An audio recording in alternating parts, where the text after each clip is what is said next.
Hello, everyone, and welcome to Perspectives, a cultural journey from here to there. My name is Tyler Burke, and I'm the founder of Omni, and I'm joined today by our Director of Training, Chris Garcia. Hey, Tyler. Good to be here. Always good to be with you, Chris. Yeah. And today we're going to be talking about moving from independent, or traditionally the area that most of the system focuses on, and moving towards autonomy, or being autonomous. You know, Tyler, I'm really excited for this one because, like you said, this idea of independence has been one of the core pillars of providing service for as long as I can remember. And it was always it was always well intended. Yeah. But I think that I think people watching this will be really surprised at the difference between independence and autonomy. And I think you guys will be open to this. So let's just start with the perspective. Yeah. Let's go. Okay. In the field of intellectual and developmental disabilities, independence has often been held up as the ultimate goal, measuring success by how much a person can do without help. But independence is an odd concept. Who truly lives without assistance? Most of us rely on tools, technology, and other people every single day. I can't wake up without an alarm clock. I can't keep track of my schedule without a calendar reminder. I need assistive technology to just navigate my day, and so do you. This is called interdependence, and it's a reality for everyone, not just those who are receiving formal support. When we make independence the destination, we risk creating barriers by requiring people to master certain skills before they can pursue what matters to them.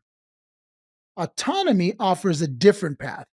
It's the freedom to make choices, direct one's life, and have the right supports in place, whether that's assistive technology, other people, or both. Shifting from independence to autonomy means recognizing that doing something alone, that's not the prize. Living life on one's own terms is. Our role becomes walking alongside people to remove barriers with them so they can live the life they choose now. This one is my brain's just firing on all kinds of levels. I mean, we've mentioned before, I used to own a provider agency. Mhm. Independent was in our name. Uh-huh. It was Yeah, all that's throughout funny. our mission statement. All of our literature and everything that we did was all about, increasing independence. I used to always say, well, we're going to work ourselves out of a job. We're going to, do all of that. And it's fascinating to sort of see and to feel my own perspective on this changing over the years, and certainly as I gain more and more understanding of some of these things. So, I mean, in no way are we villainizing anyone or this idea. I mean, I get it, and there's actually, there's so much validity in the intent behind it. Um, but I think really where we're going today could be really, really powerful if we can really give it the opportunity. I think that it deserves to. That maybe there's even a better way than focusing everything on independence. Well, you're right about it being embedded, like you said, even with Yeah. your agency Yeah. name. You know, I've been providing instruction for 17 years, right? Mhm. And if any of you have ever taken my classes in the past, one of the things I've always said, our goal is to work yourself out of a job. And the point of that was telling people that, hey, you're going to be successful at being a DSP, at working in the administration, whatever your role is, once that person doesn't need you anymore. Mm. And I mean, that was something that was, at the time, that in and of itself was provocative. Yeah. Work yourself out of a job. And Yeah. people are like, what do you mean? I don't want to, Yeah. but that was the idea. I mean, independence was everything. Yeah. And like we've alluded to just in the opener, it kind of still is one of the major tenets of what we do. So let's talk about from independence first to life first. In an independent first model, skill mastery often becomes a prerequisite to participation in meaningful activities. Yeah. Mm. So independence first. We'll work on tying your shoes before you start going out into the community. I'm sure some of you have come across that. Life first. You want to join a community art class. Awesome, great. Let's get your shoes on and I'll teach you to tie them before we leave out the door. Yep. In the life first mindset, autonomy takes center stage and skills develop naturally in the context of doing things that matter. Nothing motivates anybody more than doing something they actually want to do, Yep. than doing something they want to learn. And, this idea here of teaching somebody to tie their shoes, which, by the way, Tyler, you and I have talked about this for Mhm. years, Yeah. literally years. We've talked about this particular goal. Yeah. And again, we are not trying to mock anybody because I mean, I've written shoe tying goals. Yeah. You know, we used to have people learn how to tie shoes. We would get a board, a flat board, and we'd make like they could tie shoelaces on a board. Uh-huh. And it was a goal. 'Cause that's realistic. Right? I know. It's not even the right direction. Right? And you know what? It's no wonder we've spent 5 Yeah. years on a shoe tying goal, Yeah. right? Yeah. And so this idea here of just something like that, getting them to do it before they actually go do something fun, Yeah. it doesn't make it the focus. You don't, Mhm. I mean, imagine what it must be like for someone supported year after year after year saying, well, you haven't learned how to tie your shoes, buddy. Mhm. I actually love, the way that we worded this, in here where it talks about skill mastery being the prerequisite, Oh, yeah. Yeah. to That's good. participating in meaningful life activities.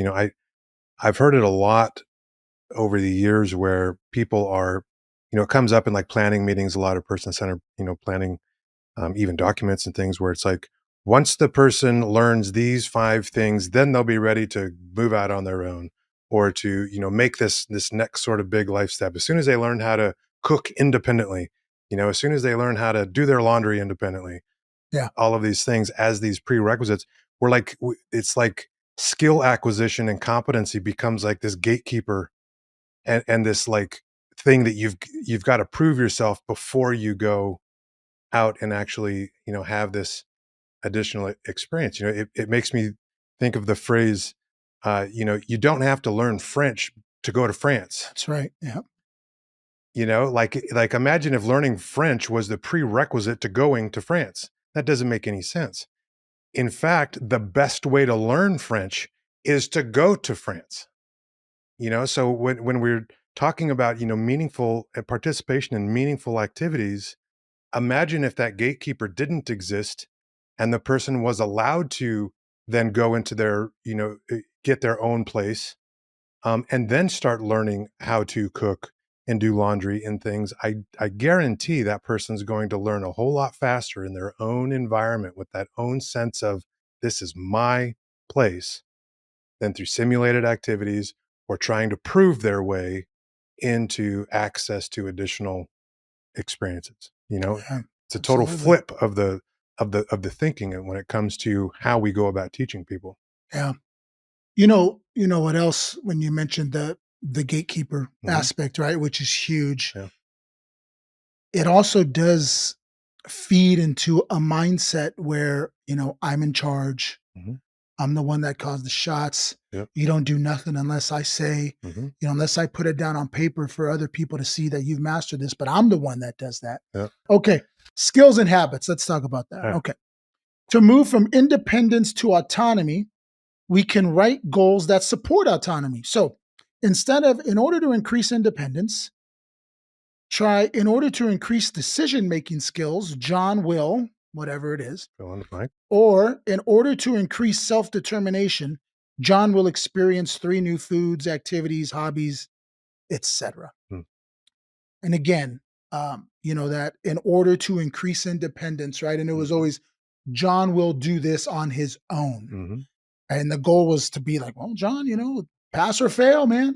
Well, yeah, I mean, we're counting how many specific times we have to intervene, how many verbal prompts, how many, gestural prompts or physical prompts did this person need, and we're trying to, basically get rid of all of that, which I understand the intent behind it. Sure. Again, and if you look at, a lot of the service specification requirements for most habilitative services, whether it's hourly habilitation out in homes and communities whether it's a day program setting, a group home. I mean, there are some requirements in how to go about tracking these things, right? So, and we're not saying that, stop following the rules and stop going along with the service specifications. But I think the idea here is to change the area of focus from something other than, like tying your shoes. I mean, good Lord, get some Velcro already and let's go do something meaningful. Yeah. Let's put the focus on helping someone learn how to think and make decisions based on their own preferences and wants and needs, right? So a lot of this is just simply sort of a shift in focus Yeah, absolutely. into things that really matter. And I think that when we understand autonomy and what's behind it, primarily control and decision making for oneself, um, that changes the game a lot. And I would imagine you're probably going to have like you already alluded to, we're going to be dealing with a much more motivated person Yeah. Oh, yeah, when we're absolutely. with them. And just one last point, because I'm thinking here, I'm going, well, like how much support is being conveyed? You Yep. know, in doing that, are we what need are we meeting? Like, Mhm. so I'm starting to think, well, what's the perspective from the person supported? Like, what are they seeing when we take that approach? Mhm. I don't know. I think it's just something to more ponder on. I don't think we Yeah. have an answer, but it's just to Yeah. ponder on. All right, let's try this one. Embed skill building into meaningful activities. So teaching happens in real life moments, not isolated simulations. Remember the maxim: people learn, grow, and develop as a result of participating in meaningful life activities and appropriate support. So, Tyler, are you telling me that using fake money to buy fake food in the day program was a bad idea? You want to hear something funny? Yeah. Um, in the day program that we ran, the gentleman that ran it, his name was Chuck. Mhm. And at one point, we created Chuck Bucks. No. And I remember I actually did the graphic for it. We made fake money and put you know Chuck's face where the president would normally go, and we called him Chuck Bucks, and we went through that whole thing thinking that one, it was fun and silly and stuff. But yeah, there's the moving out of a simulated environment really needs to happen. Yeah. Right, because even if you teach somebody something in some type of simulated environment, it's characteristic of having an intellectual disability to have difficulty generalizing that learned skill from one place to another, right? So Yes. it's like we can skip that entire step if we just teach the skill in the environment that we use it, and then we can generalize. It becomes a lot easier to generalize the use of that skill when you're already kind of skipping that first baloney step, if you will. Yeah. You know, No. Absolutely. so Okay. Treat barriers as shared challenges. So ask, what's in the way, and how can we remove it together? mm, Right. So, like a true partnership, yeah, basically. Yeah. yeah, Normalize interdependence. Everyone needs support, technology, and relationships to live their lives. Independence is impossible in the 21st century. There was just no way yeah, for us to do fully everything on our own. And I don't think we ever have. no. And I think with AI becoming more and more integrated, I can't even imagine what our lives are going to look like 5 years from now, and how dependent or interdependent, rather, we are going to be with AI and things. And again, I actually look at it as a very positive thing. I know it freaks a lot of people out. Yeah. I think that there's so much application and ways that AI and different types of technology can overcome barriers and remove barriers for people. It's a wonderful opportunity.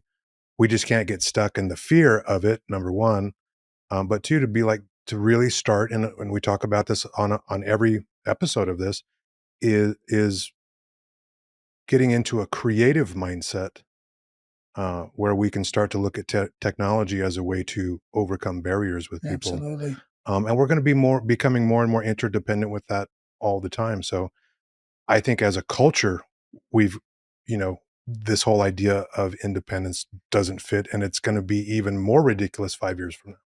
Yeah, you're right. I mean, technology is going to advance very rapidly, Yeah. and instead of being adverse to it, or not seeing it as a tool, being able to embrace it Mhm. and really using it to enhance people's lives, everybody's lives, right? Yeah. That's yeah, Yeah. that's great. I love that.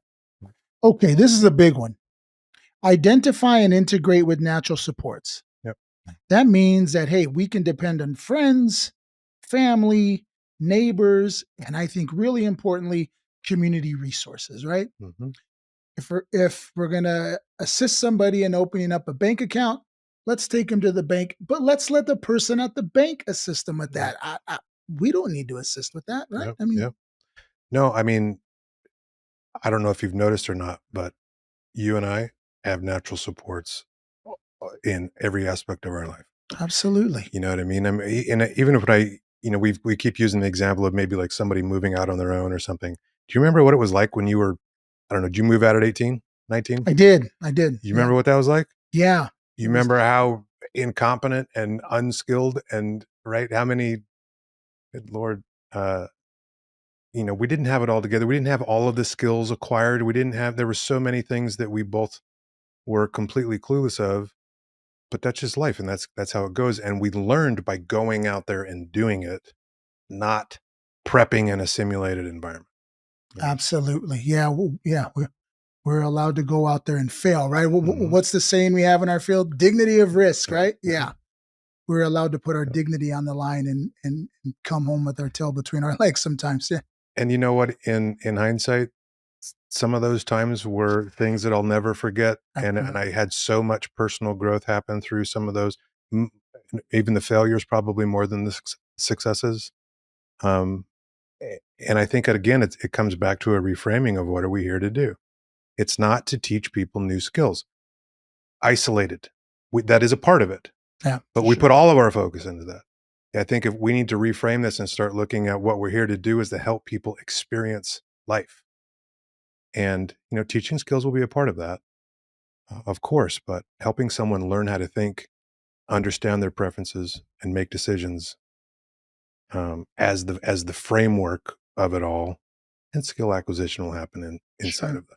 Well, and just with regards to utilizing community resources, Sorry, I got on a tangent. no, you're good. I remember, and I hear this a lot. I don't teach as many classes as I used to, but I hear from my colleagues and stuff, and I did hear it.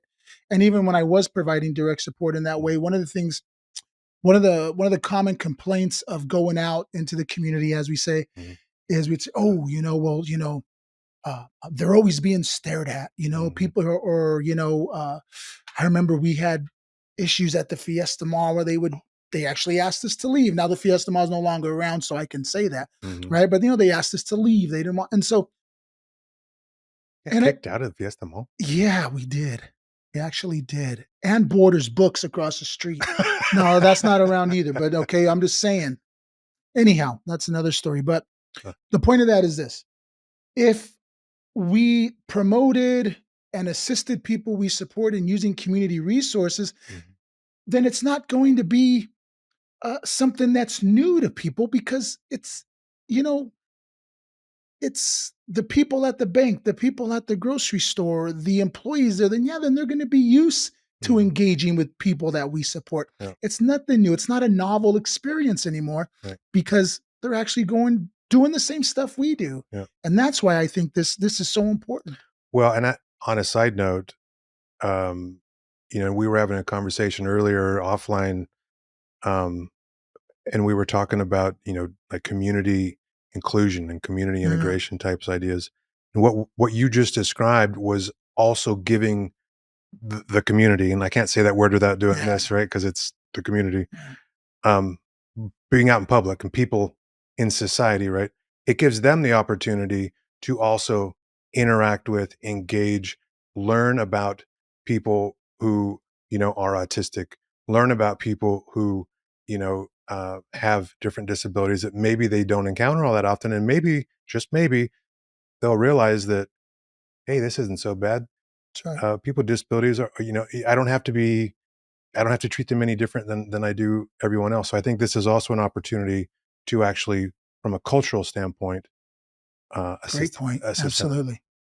And then finally, for skills and habits, honor preferences and choices. True autonomy includes the freedom to make decisions others might not choose for you. Mm, Yeah, that's those are important. typically the fun ones. Yeah, right. Absolutely. All right. Let's look at motivation, right? The motivation behind this. When we embrace autonomy, we stop pretending there's a divide between independent people and dependent people. We acknowledge that we all rely on each other in different ways, and that's not a weakness, it's a shared human truth. For the people we support, autonomy means more than checking off skill list. It means living a life shaped by their choices. For staff, it means participating in moments that truly matter, which fuels purpose and reduces burnout. Mm, 100%. yep. When we align our work with what people actually want, we create a culture of possibility rather than limitation. Mm, And, I believe that,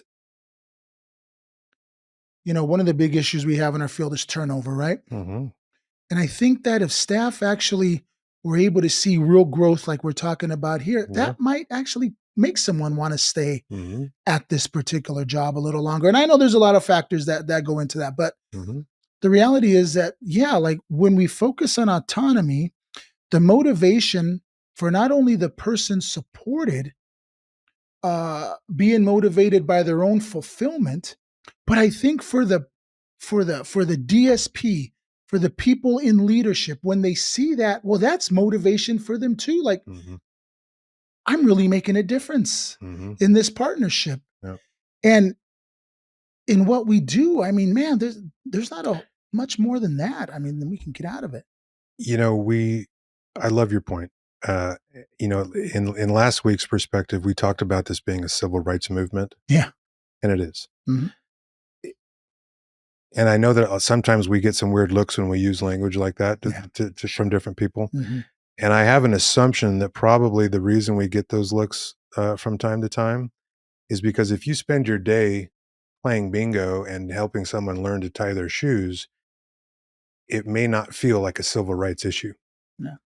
you know? But Sure. if we can change our perspective into helping people learn how to make decisions for themselves, have new experiences, find fulfillment, now we're on to something. And to your point, I think that actually could very well impact things like turnover rates because you are actually liberating someone, not just occupying your time and, Yeah, and all of that those things. fulfills a whole other part of us, Oh, yeah. yeah, Yeah. good. Yeah. All right, let's address leadership. Okay. Yeah. Leaders can accelerate the shift from independence to autonomy by doing a few things here. So let's go over these. Redefining success. Make autonomy, choice, and quality of life, not skill checklist, the primary measure of effective support. Mm. Modeling interdependence. Share openly about the supports, tools, and people they rely on in their own lives.